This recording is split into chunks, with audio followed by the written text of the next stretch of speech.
तमिलनाडु से एक नया विवाद शुरू हुआ है। सनातनी धर्म के बारे में वहाँ के लोगों ने जो कहा, बड़े बड़े नेताओं ने, और जो विवाद आगे बढ़ रहा है, तमिलनाडु तक सीमित नहीं है, उसके बाद बाहर दूसरे लोग भी उस पर बोल रहे हैं। वो अलग अलग किस्म की भाषा में अलग अलग विशेषणों के साथ बोल रहे हैं।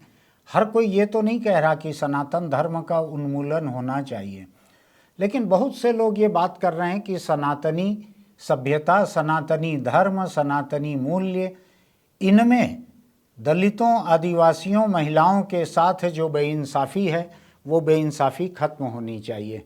इस बारे में बात होनी चाहिए, ऐसा बहुत से लोगों का कहना है, कम लोगों का कहना नहीं है।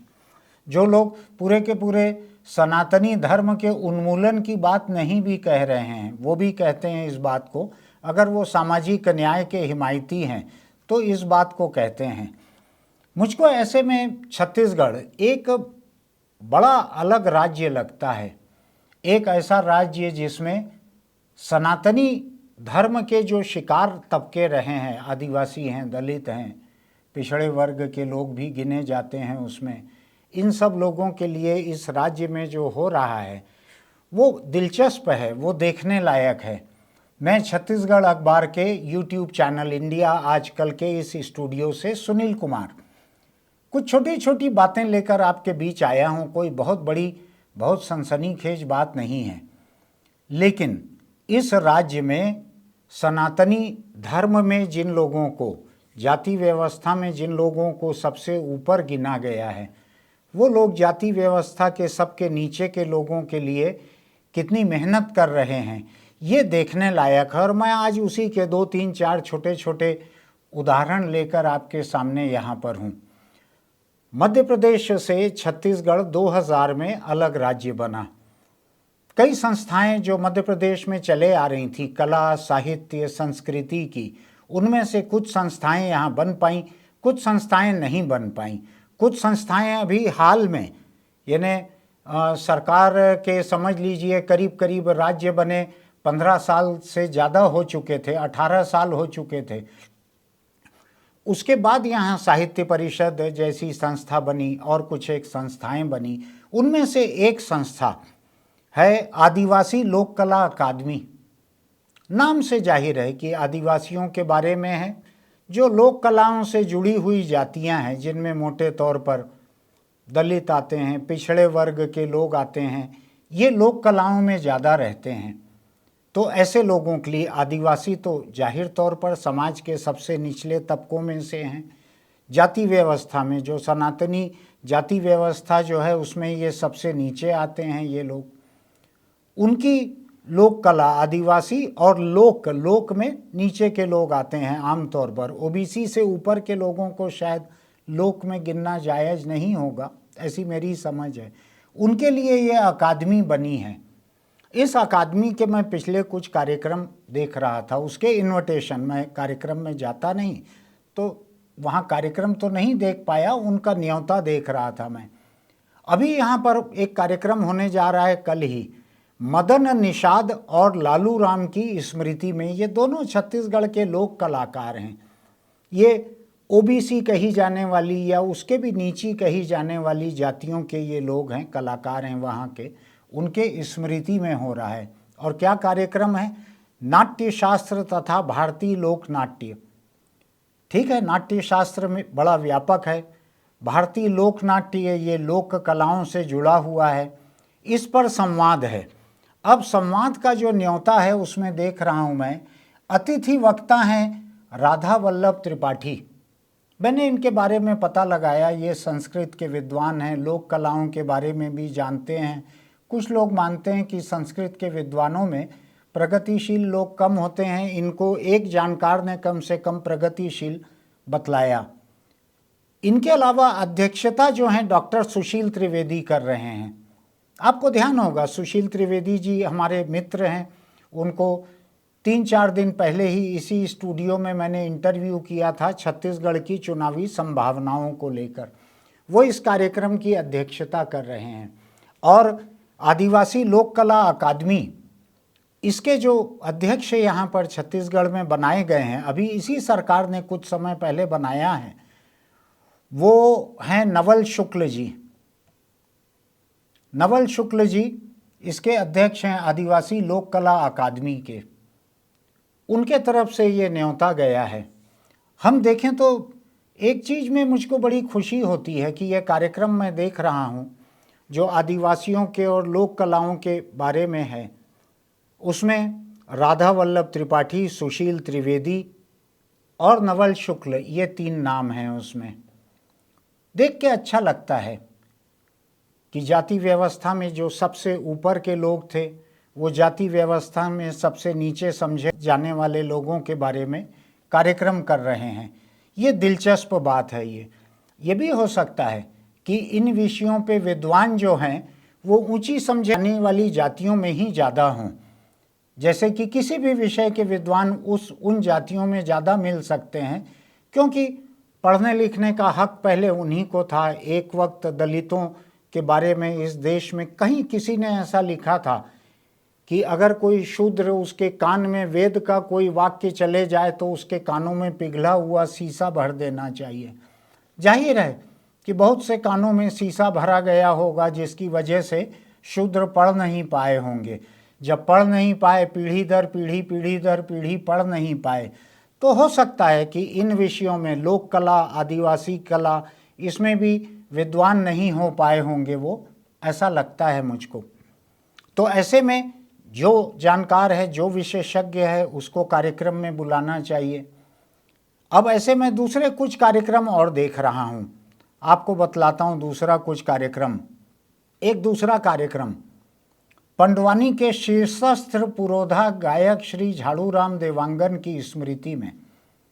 झाड़ूराम देवांगन छत्तीसगढ़ के बड़े महान कलाकार थे, लोक कलाकार थे, और जैसा कि उनके नाम से जाहिर है, इस देश में पोशाक से जाहिर होता है कि नहीं मुझको नहीं मालूम, नाम से बहुत कुछ जाहिर होता है। तो झाड़ूराम देवांगन जी जो हैं वो ओबीसी के थे, पिछड़ी जाति के थे। जो कार्यक्रम हुआ, ये कार्यक्रम पिछले साल का है। इसमें है कला और साहित्य मर्मज्ञ श्री ज्योतिष जोशी द्वारा लोक की परंपरा और पंडवानी केंद्रित व्याख्यान दिया गया था, ऐसा इस कार्ड में है। दूसरा ये है, इस अवसर पर अध्यक्षता श्री सुधीर शर्मा करेंगे। सुधीर शर्मा छत्तीसगढ़ के जाने माने प्रकाशक हैं, हमारे मित्र भी हैं। और विशेष अतिथि चेतन लाल देवांगन होंगे। शायद झाड़ूराम देवांगन के परिवार के कोई हों या और लोक कलाकार हों, मुझको जानकारी नहीं है। ये न्योता अध्यक्ष नवल शुक्ल की तरफ से ये गया था। ये न्योता, चूँकि ऐसे कुछ न्योते मैं देख रहा हूँ इसलिए मुझको ये दिख रहे हैं। एक और न्योता देख रहा हूँ मैं, आदिवासी लोक कला अकादमी का। ये न्योता है सुरुजबाई खांडे की स्मृति में। सुरुजबाई खांडे, जैसा कि नाम से जाहिर है, ये समाज के सबसे निचले तबके की कलाकार थीं, भरथरी गायिका थीं। उनकी स्मृति में है ये। इसमें राम नारायण तिवारी द्वारा व्याख्यान होगा। कार्यक्रम की अध्यक्षता सुश्री शैल शर्मा कर रही हैं, जो कि साहित्य और भाषा अध्ययनशाला रविशंकर विश्वविद्यालय की हैं। राम नारायण तिवारी जी का परिचय दिया गया है कि ये लोक साहित्य के गंभीर अध्येता हैं और लोक गीतों के संग्राहक हैं। अच्छी बात है कि लोक गीतों के संग्राहक हैं, उनको इस कार्यक्रम में बुलाया गया और उन्होंने व्याख्यान दिया। अच्छी बात है, लेकिन मैं फिर नामों पे गौर करना चाहूँगा कि आप नाम पर भी गौर करें। इसके बाद अकादमी का एक और कार्यक्रम मुझको दिखता है, द्वारिका प्रसाद तिवारी विप्र स्मृति संवाद। ये इसी साल जनवरी का है, बिलासपुर में हुआ है, जिसमें नंद किशोर तिवारी जी मुख्य अतिथि थे। बिहारी लाल साहू की अध्यक्षता में हुआ। रमेश सोनी और डॉक्टर अंजू शुक्ला ये इस पर संवाद करने वाले थे। नवल शुक्ल के नाम से ही यह न्योता गया था। ऐसे कई दूसरे कार्यक्रम और भी हुए। मैंने इसके बारे में थोड़ा सा पता लगाने की कोशिश की कि अगर सचमुच ही ब्राह्मण विद्वान, ब्राह्मण जानकार अगर आदिवासी और लोक कलाओं पे इतनी मेहनत कर रहे हैं, तो क्यों देश के दलितों, आदिवासियों और पिछड़ी जातियों के लोगों को, उनके कलाकारों को कोई शिकायत होनी चाहिए। और मुझको इस बात पर अफसोस हुआ। मैं इनमें से किसी भी विद्वान की विद्वत्ता पर कोई सवाल खड़ा नहीं कर रहा हूँ, न ही मैं इस अकादमी के अध्यक्ष नवल शुक्ल जो हैं, ये शायद भोपाल में भी ऐसी कई अकादमी में रह चुके हैं, जानकार हैं संस्कृति के पुराने। मैं उनके ऊपर भी, उनके शुक्ल होने की वजह से कार्यक्रमों में अधिकतर वक्ताओं के, अधिकतर मुख्य अतिथि और अध्यक्ष के ब्राह्मण होने का मैं कोई आरोप नहीं लगा रहा हूँ। मैं तो बल्कि इसका उल्टा देख रहा हूँ कि छत्तीसगढ़ की सरकार को कई लोग उसकी लोक संस्कृति की वजह से, मुख्यमंत्री के ओबीसी तबके से आने की वजह से, इस राज्य में ओबीसी तबके के लोगों का दबदबा होने की वजह से कई लोग ये मानते हैं कि ये सरकार ब्राह्मण विरोधी है। इससे बड़ा और उदाहरण क्या मिलेगा कि आदिवासी और लोक कला अकादमी जो है उसका अध्यक्ष एक ब्राह्मण को बनाया गया, जो कि भोपाल में लंबे समय से रहे हुए हैं। शायद झारखंड से भी उनका कुछ संपर्क है, शायद छत्तीसगढ़ के सरगुजा से भी कुछ संपर्क है, लेकिन उनका कामकाज पूरा भोपाल में रहा, ऐसा मैंने सुना है जिन लोगों से बात की। तो मैं ये देख रहा हूँ कि इस सरकार पे नाहक ही ब्राह्मण विरोधी होने, सवर्ण विरोधी होने की तोहमत लग रही है। इसके राज्य में तो एक ब्राह्मण नवल शुक्ल को आदिवासी लोक कला अकादमी का अध्यक्ष बनाया गया। उन्होंने जितने कार्यक्रम किए हैं उनमें से अधिकतर कार्यक्रम में मैं अधिकतर नाम देख रहा हूँ, तो वो नाम जो हैं ब्राह्मण विद्वानों के हैं, वही अध्यक्षता कर रहे हैं।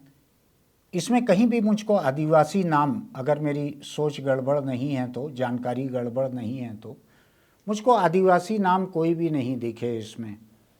कहा जाता है कि ये राज्य छत्तीसगढ़ आदिवासी कला में बड़ा संपन्न है, और अगर मुझको ठीक याद पड़ता है तो यहाँ के मुख्यमंत्री से लेके यहाँ के राज्यपाल तक देश विदेश से आने वाले मेहमानों को आदिवासी कला की कलाकृतियाँ ही गिफ्ट करते हैं।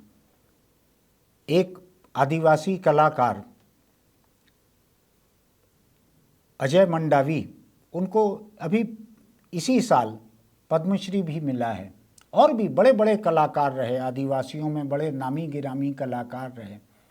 आदिवासियों की नृत्य संगीत की बड़ी लंबी परंपरा है, शायद जाति व्यवस्था आने के पहले की है, शायद जो शहरी आबादी है इसके पहले की है, हजारों बरस पहले से शायद सनातन संस्कृति बनी, आई, धर्म बना, उसके भी हजारों बरस पहले से आदिवासी संस्कृति, आदिवासी कला ये सब चली आ रही है। हो सकता है आने वाले वर्षों में आदिवासी लोक कला अकादमी के किसी कार्यक्रम में आपको किसी आदिवासी का नाम भी देखने मिले। और मैं ऐसी हसरत रखता हूँ कि कोई ऐसा दिन आए जब कोई आदिवासी या किसी पिछड़ी जाति का या कोई दलित भी ऐसा विद्वान और जानकार हो जिसको कि ये अकादमी अपने कार्यक्रमों में बुला सके, उनके व्याख्यान करवा सके, उनको मुख्य अतिथि या अध्यक्षता के लिए बुला सके। हालांकि मुझको ये नहीं समझ आता है कि मुख्य अतिथि या अध्यक्ष बनने के लिए उनका विषय का विद्वान जानकार होना कितना ज़रूरी है। मैं ये भी नहीं जानता कि क्या प्रतीक के रूप में इनमें से किसी को बुलाया जा सकता था, मैं नहीं जानता हूँ। ये सब राज्याश्रय में चलने वाली संस्थाएं हैं, इनका मकसद बड़ा साफ है, इनके नाम से है आदिवासी लोक कला अकादमी। आदिवासी कला, गैर आदिवासी लोक कला, इनको बढ़ावा देना जाहिर तौर पर इनका मकसद है, जैसा कि इस अकादमी के नाम से दिखता है। तो मैं थोड़ा सा हैरान हो रहा हूँ कि कहीं कुछ गड़बड़ है, या तो आदिवासी, दलित, पिछड़े वर्ग के लोग इनमें कोई विद्वान हो ही नहीं पाए। अगर हैं तो फिर वो ऐसे लापता हैं कि उनके लिए किसी मंच और माइक पे जगह नहीं है। आपको ध्यान होगा, अगर आपने साहित्य के विवाद पढ़े होंगे तो महाराष्ट्र में मराठी साहित्य में दलित पैंथर, जो वहाँ की एक राजनीतिक ताकत है, राजनीतिक चेतना संपन्न संगठन है। वो इस मुद्दे को उठाते हैं कि गैर दलितों को दलित साहित्य नहीं लिखना चाहिए। गैर दलितों को दलित साहित्य के जो मुद्दे हैं वो उतनी गहराई से समझ में नहीं आ सकते, उनकी संवेदनाएं नहीं जाग सकती। इसको ध्यान रखिएगा, इस बात को। इसको लेकर एक व्यापक बहस चलती है, न केवल इस देश में बल्कि बाकी दुनिया में भी। जहाँ कहीं भी तबकों के बीच ऐसा बड़ा फर्क है वहाँ कि सहानुभूति और अनुभूति में फर्क होता है। किसी तबके से आपकी सहानुभूति है अगर, और उस तबके की अपनी अनुभूति है उस तबके के भीतर रहते हुए, तो इन दोनों में बड़ा फर्क होता है। मुझको याद है कि बस्तर के आदिवासी इलाकों में, उत्तर पूर्व के आदिवासी इलाकों में गांधी और नेहरू के वक्त वेरियर एल्विन नाम के एक पादरी आए थे ब्रिटेन से। वो आए तो पादरी होकर थे, लेकिन बहुत जल्द ही उनका दिल भर गया चर्च के कामकाज से और वो आदिवासियों के बीच काम करने लगे। उनका काम इतना महत्वपूर्ण था कि नेहरू ने उनको अपना आदिवासी सलाहकार बनाया था, आदिवासी मुद्दों पर सलाहकार। उन्होंने आदिवासी महिला से शादी की थी। यहाँ बस्तर, मंडला, ऐसे कई जगहों पर उनका काम था। बस्तर की जनजातियों के ऊपर उनकी लिखी हुई किताब जो है वो सबसे महत्वपूर्ण किताब है। हमारे पास भी लाइब्रेरी में उनकी मूल अंग्रेजी किताब, उनकी हिंदी संस्करण हमारे पास भी मौजूद हैं। जितना मैं सुनता हूँ उन जातियों पे उनसे ज़्यादा ऑथेंटिक काम अभी तक नहीं हो पाया है। वो आदिवासी नहीं थे, वो सनातनी जाति व्यवस्था में कहीं भी नहीं थे, वो परदेसी थे, वेरियर एल्विन। लेकिन उन्होंने काम इतना महत्वपूर्ण किया था आदिवासी जनजातियों पर। हो सकता है कि जिन ब्राह्मणों के नाम मैंने गिने हैं यहाँ पे, ये सारे विद्वान इन विषयों के सबसे बड़े जानकार हों। हो सकता है कि इनकी हमदर्दी आदिवासियों के साथ और गैर आदिवासी, दलित, ओबीसी जन कलाकारों के साथ, लोक कलाकारों के साथ हो। मुझको सवर्ण तबके की लोक कलाएं बहुत ज़्यादा मालूम नहीं है, सुना हुआ नहीं है, इसलिए मैं इसको दलित और ओबीसी कलाकारों की शक्ल में ही ज़्यादा देखता हूँ। तो मैं सोच रहा हूँ कि क्या इन तबकों से किसी को विद्वान बनने का मौका नहीं लगा? क्या इन तबकों के बारे में जब बात हो रही है तो क्या हमारे पास केवल ब्राह्मण विद्वान, ब्राह्मण जानकार हैं? क्या सरकार के पैसों पे जो अकादमी चल रही है उस अकादमी को थोड़ी सी और कोशिश करनी चाहिए थी? सरकार ने तो बहुत कोशिश की, सरकार ने तो जाति व्यवस्था को खत्म करने की कोशिश की। एक ब्राह्मण को आदिवासी लोक कला अकादमी का अध्यक्ष बनाया। छोटी बात नहीं है, बड़ी बात है। आज जब जाति हर चीज़ में हावी हो जाती है, वहाँ छत्तीसगढ़ सरकार ने ये किया है, इसी सरकार ने किया है ये, एक ब्राह्मण को अध्यक्ष बनाना आदिवासी और लोक कला परिषद का, अकादमी का। तो ये मैं थोड़ा सा कंफ्यूज हो रहा हूँ, थोड़ा मुझको मति भ्रम हो रहा है इन चीज़ों को लेके कि क्या ये जाति व्यवस्था को तोड़ने की एक कोशिश है कि हमने ब्राह्मणों को इस काम में लगाया है कि वो आदिवासियों की कला पे बात करें, वो लोक कलाओं पे बात करें, और तकरीबन तमाम वक्ता, अध्यक्ष, मुख्य अतिथि ब्राह्मण हैं यहाँ पर।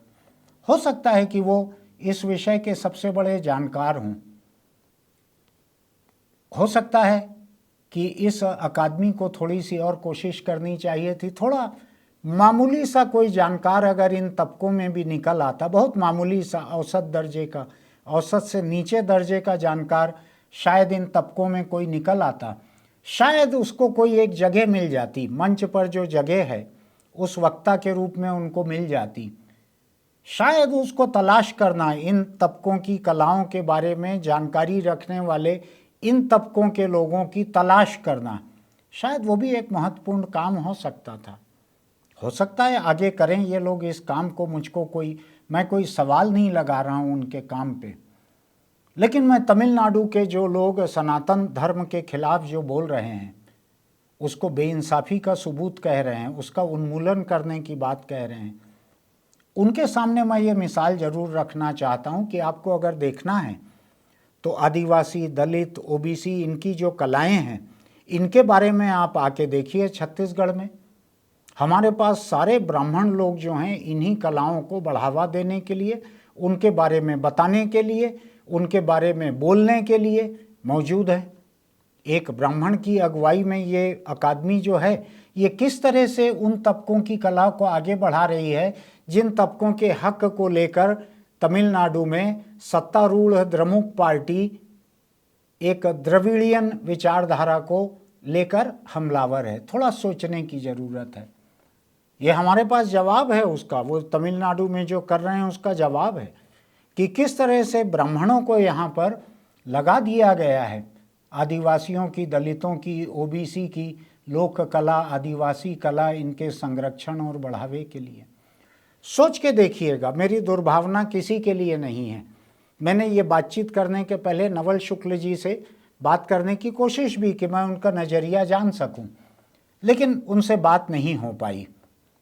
तो ऐसे में मेरे पास सिवाय इसके कोई चारा नहीं था कि कल ये कार्यक्रम होने जा रहा है जिसकी अध्यक्षता हमारे दोस्त डॉक्टर सुशील त्रिवेदी कर रहे हैं। उनकी विद्वत्ता में मुझको ज़रा भी शक नहीं है, वो भले व्यक्ति हैं। मैं यही सोच रहा हूँ कि क्या जिन तबकों की कला के बारे में ये अकादमी बनी है, क्या उन तबकों में भी किसी औने पौने औसत से नीचे के बहुत ही मीडियाकर किस्म के जानकार को ढूंढकर एक हाथ किसी को मंच पे छोटी सी एक कुर्सी किनारे कहीं दी जा सकती थी? क्या उनकी सशरीर हिस्सेदारी हो सकती थी इसमें? ऐसा सोच रहा हूँ मैं। बाकी तो ठीक है, इस देश में हजारों बरस से जो जानकार तबका रहा है, विद्वान तबका रहा है, वो तो आगे रहेगा ही। पीढ़ी दर पीढ़ी, सैकड़ों पीढ़ी से जो आगे है वो तो रहेगा ही आगे, उसमें मुझको कोई शक नहीं है। ये सभी जगह है। मैं इस अकादमी की बात क्यों करूं जो जनता के पैसों पे चल रही है? मैं अखबारों और मीडिया की बात करता हूं। आप नाम उठा के देखिए, आपको मीडिया के मालिकान में बनिया तबके के लोग मिलेंगे अधिकतर जगहों पर, और जो एडिटोरियल डिसीज़न लेते हैं, जो संपादकीय फैसले लेते हैं मीडिया में, उनमें आपको ब्राह्मण तबकों का बोलबाला मिलेगा। मेरा अखबार भी उससे परे नहीं है। तो ये समाज व्यवस्था चली आ रही है, लेकिन वो निजी कारोबार की व्यवस्था है। ये जो मैं बात कर रहा हूँ ये सरकारी पैसों पे चल रही व्यवस्था है। तो मैं सोच रहा हूँ कि तमिलनाडु में जो हो रहा है अभी, जो सनातन धर्म के उन्मूलन की बात हो रही है, जिन वजहों को लेकर हो रही है, जिन मुद्दों को लेकर हो रही है, जिस सामाजिक इंसाफ को लेकर हो रही है वो बात, क्या उस सामाजिक इंसाफ का थोड़ा सा और ख्याल यहाँ पर भी रखा जा सकता था इस अकादमी के कार्यक्रमों में? मैं नहीं जानता कि इतना काफ़ी है कि नहीं कि आपने तमाम विद्वान ब्राह्मणों को इन तबकों की कला की सेवा में लगा दिया है मंच और माइक पर। हो सकता है कि उन तबकों की सेवा उनके भीतर से अनुभूति पाकर निकलने वाले कुछ कलाकारों की शक्ल में भी बात सामने आ सके। जाहिर है कि वो कम विद्वान होंगे, अधिक विद्वान नहीं होंगे, कमज़ोर होंगे। शायद उनको एक आरक्षण दिया जा सके मंच पर। शायद सरकारी पैसों पे हो रहे कार्यक्रम में मंच पर कभी एक आदिवासी, कभी एक दलित, कभी एक ओबीसी वक्ता को भी जगह मिल सके। सोचना इस बारे में आप लोग। मैं बहुत ज़्यादा नहीं बोल रहा हूँ, मैं कला को भी कम समझता हूँ, इस अकादमी के बारे में मुझको कम मालूम है। इसके न्योते कभी कभी मुझको व्हाट्सएप पे और कभी कार्ड मुझको मिलते रहते हैं, तो इसलिए मैं इस बात को कर रहा हूँ। मेरी कोई दुर्भावना इसके लिए नहीं। मैं इस बात को लेकर बहुत खुश हूँ कि देश का सबसे उच्च वर्ग जो है, जाति व्यवस्था का, मनुवाद का सबसे उच्च वर्ग जो है ब्राह्मण, वो सबसे निचले वर्ग जो है आदिवासी और अन्य लोक कला वाले अन्य लोग, दलित हैं, पिछड़े हैं, उनकी सेवा में लगा हुआ है। मैं इसी को देखकर मुग्ध हूँ। आप भी खुश होइए इसको देखकर। हम इनमें से कुछ एक कार्ड की तस्वीरें आपको दिखाएंगे। फिर मिलते हैं हम किसी मुद्दे को लेकर। आपको अगर हमारी बातें अच्छी लगती हैं तो इसको सब्सक्राइब कीजिएगा, नोटिफिकेशन की बटन दबाइएगा, लाइक कीजिएगा और नीचे टिप्पणी ज़रूर लिखिएगा। मुझको उम्मीद है इस पे कुछ ज़्यादा टिप्पणियाँ आएगी, ऐसा उम्मीद करता हूँ मैं। और मेरी रोज़ की तरह की एक अपील, अगर आप तम्बाकू खाते हैं या बीड़ी सिगरेट कुछ पीते हैं तो उसको छोड़ दीजिए, वरना कैंसर आपको नहीं छोड़ेगा। और कैंसर केवल एक मरीज को नहीं मारता, कैंसर पूरे के पूरे परिवार को मार डालता है, पूरे घर बार को बिकवा देता है, लोगों को बेरोजगार कर देता है। शौक और नशा इतना महत्वपूर्ण नहीं है कि आप पूरे परिवार को खत्म हो जाने दें। फिर मिलते हैं।